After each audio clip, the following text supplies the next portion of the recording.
எனக்கு மிகவும் பிரியமான நண்பு சகோதர சகோதரிகளே, இந்த காலை உங்களை பார்த்து உங்களை வாழ்த்துதல் சொல்லி உங்களை பார்ப்பதில் அதிக மகிழ்ச்சி அடைகிறேன். கர்த்தர் உங்களை ஆசீர்வதிப்பாராக.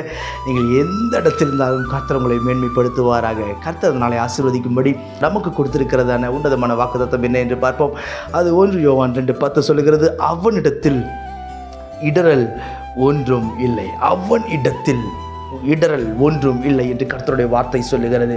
இன்றைக்கு ஒரு வேளை நீங்கள் யோசிக்கலாம், என்னுடைய வாழ்க்கையில் ஏதோ ஒரு இடறல் இருக்குது பிரதர், மேலே வரணும்னு நினச்சி போகும்போது ஏதோ ஒரு பாவம் இடறி நான் கீழே விழுகிறேன், ஏதோ ஒரு பிரச்சனையில் சிக்கி நான் கீழே விழுகிறேன், ஏதோ ஒரு நெருக்கம் நெருக்கி நான் கீழே விழுகிறேன் என்று சொல்லி நீங்கள் யோசித்து கொண்டிருக்கலாம். உன்னுடைய வாழ்க்கையில் என்னென்ன காரியங்களெல்லாம் இடறலாக இருக்கிறதோ அத்தனை காரியத்தையும் கர்த்தர் உங்களுக்கு மேலே வருவதற்கான படிக்கட்டாய் மாற்றி கொடுப்பார் என்பதில் எந்த ஒரு சந்தேகமே இல்லை. என்னென்ன காரியங்கள் எல்லாம் உங்களுக்கு தடையாக இருக்கிறது, என்னென்ன காரியங்கள் உங்களை போட்டு நெருக்குகிறது, என்னென்ன காரியங்கள் ஆவிக்குரிய வாழ்க்கையில் மேலே வரக்கூடாதபடி தடுத்து நிறுத்துகிறது, அத்தனை காரியத்திலும் கர்த்தருடைய கரம் இறங்கி வந்து உங்களை விடுதலையாக்கும் என்பதில் எந்த ஒரு சந்தேகமும் இல்லை. அவனிடத்தில் இடரல் இல்லை. இன்றைக்கு உங்களுடைய பெயரை போட்டு சொல்லுங்க பார்க்கலாம். என்னுடைய பெயரை போட்டு எனக்கு இடரலே கிடையாது, எனக்கு எந்த ஒரு இடரலும் வராது என்று சொல்லி நீங்கள் விசுவாச அறிக்கைகளை சொல்ல சொல்ல சொல்ல சொல்ல உங்களுக்கு முன்பாக இருக்கிற இடரல், உங்களுக்கு முன்பாக இருக்கிற போராட்டம், உங்களுக்கு இருக்கிறதான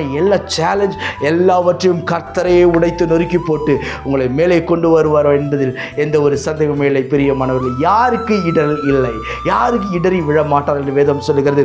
சங்கீதம் 119 165 வசனம் சொல்லுகிறது, உம்முடைய வேதத்தை நேசிக்கிறவர்களுக்கு மிகுந்த சமாதானம் உண்டு, அவர்களுக்கு இடரல் இல்லை. யாருக்கு இடரல் இல்லையாம்? வேதத்தை நேசிக்கிறவர்களுக்கு. இன்றைக்கு நேசிக்கிறதுக்கு பல காரியங்கள் இந்த உலகத்தில் உண்டு. உலகத்தில் சிலர் டிவியை நேசிப்பார்கள், சிலர் மொபைலை நேசிப்பார்கள், சிலர் நண்பர்களை நேசிப்பார்கள், சிலர் ஏதோ காரியங்களை நேசித்து கொண்டே இருப்பார்கள். ஆனால் வேதத்தை நேசிக்கும் பொழுது முதலாவது உனக்கு சமாதானத்தை கொடுத்து உன் வாழ்க்கையில் இருக்கிற எல்லா இடரல்களையும் அவர் மாற்றி போட அவர் போதுமானவராய் இருக்கிறார். சமாதானத்தால் நிரப்பப்படும் பொழுது இடறுவது இல்லை, சமாதானத்தால் நிரப்பப்படும் பொழுது நீங்கள் தடுமாறுவதில்லை, சமாதானத்தால் நிரப்பப்படும் பொழுது நீங்கள் எந்த இடத்திலும் கூனி குறுகி உட்காருவதில்லை. காரணம் என்ன? அளவில்லாத தேவ சமாதானம் வார்த்தையினால் கொடுக்கிறார். உங்கள் அடிகளை உறுதிப்படுத்துகிறார், உன் நடைகளை உறுதிப்படுத்துகிறார், உன்னுடைய வாழ்க்கையை உறுதிப்படுத்துகிறார், உங்கள் விசுவாசத்தை உறுதிப்படுத்துகிறார்.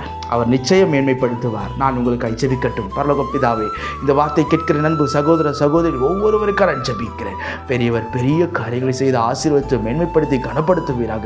உடைய பிள்ளைகள் விரும்புகிற காரியத்தை கருத்தை கொடுத்து ஆசீர்வதியும். எல்லா இடரல்கள் எல்லா போராட்டத்துக்கும் முடிவை கொண்டு வருவீராக. இந்த நாள் ஒரு அற்புதத்தின் நாளாக இருக்கட்டும் சுவாமி. நாமத்தை மகிமைப்படுத்தும். இயேசுவின் நாமத்தில் ஜெபிக்கிறேன் ஜீவனுள்ள பிதாவே. ஆமென். ஆமென். God bless you.